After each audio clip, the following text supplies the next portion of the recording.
Auto NT tänane proovisõit on Opeli uue premium-segmendi väikeautoga Adam. Lähme vaatame, mida siis sellel autol meile pakkuda on. Adam on selles mõttes Opelile üsna unikaalne mudel, et tegu on puhtalt linnasõiduautoga, siin ei ole pingutatud väga dünaamiliste omadustega, kuid seest tehakse kõik selleks, et auto näeb hea välja. Siin on väga palju erinevaid värve, väga palju erinevaid varustusi, individualiseerimise võimalused on ääretult laiad ja igaüks saab teha endale sellise auto, nagu ta tahab.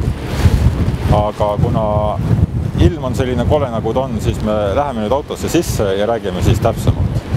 Niisiis, tegu on Opelil sisenemisega täiesti uude segmenti. Päris uus see disainikeel ei ole, selle esimesi elemente me nägime juba 2008. aastal välja tulnud Insignialt, hiljem on sama nähtud mitmetelt Astratelt, ka mahtuniversaalilt Zafira Tourer, aga siin on ta saanud veidikene sellise omapärase lähenemise. Peamisteks konkurentideks on Fiat 500 ja minimudelid. Adami puhul rõhutatakse just seda, et tegu ei ole retrostiilis autoga, vaid millegi täiesti uuega. Ja just selle uue loomine oligi selle auto üks nagu pointidest. Ja tõsi on, siin on selliseid omapäraseid lahendusi, mida teistelt Opelitelt ja ka teistelt autodelt üldse ei leia. Vaadakem kas või seda ilusat LED-tuledega laelahendust. Nagu ma juba ütlesin, on siin väga laiad võimalused individualiseerimiseks.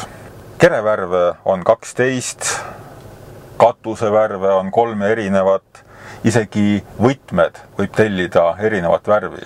Välimusele annavad kindlasti kaasa palju valuväljed, mida on 31 erinevat disaini mõõtudes 15 kuni 18 tolli. Erinevaid stiile on Adamil 3.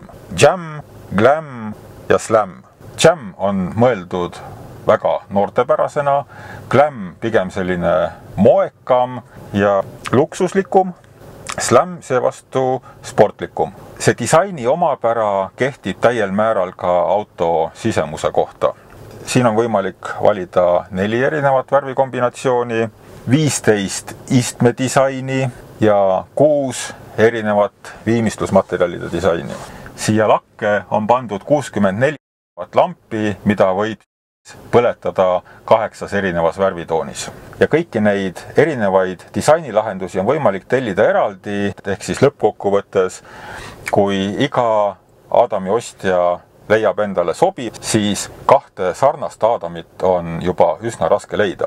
Jõuallikatest pakutakse esialgu vaid 3 bensiinimootorit, need on 1,2 ja 2 seades 1,4 liitrised.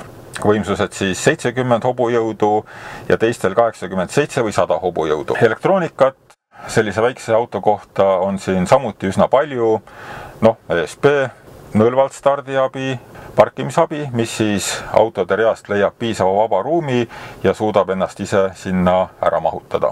Ja lisaks muidugi on veel olemas pimenurgaandur. Kui me räägime nüüd sõidust, siis Adam on ikkagi puhtalt linnaauto. Maanteel, väga siukest arvestatavat dünaamikat ei ole, aga sõit on vaikne, ka linnas on vaikne, ka ebatasasel teel on üsna hea, rool on pisut pehme, kusjuures siin on veel eraldi linnasõidurežiim, City Mode, mille sisselülitamine muudab rooli veel kergemaks. Samas meie sõitjatele teeb kindlasti rõõmu see, et rool on elektriliselt soojendatav. Ja muidugi ei saa mainimata jätta Opeli viimase aja põhilist leivanumbri FlexFix rattahoidjat.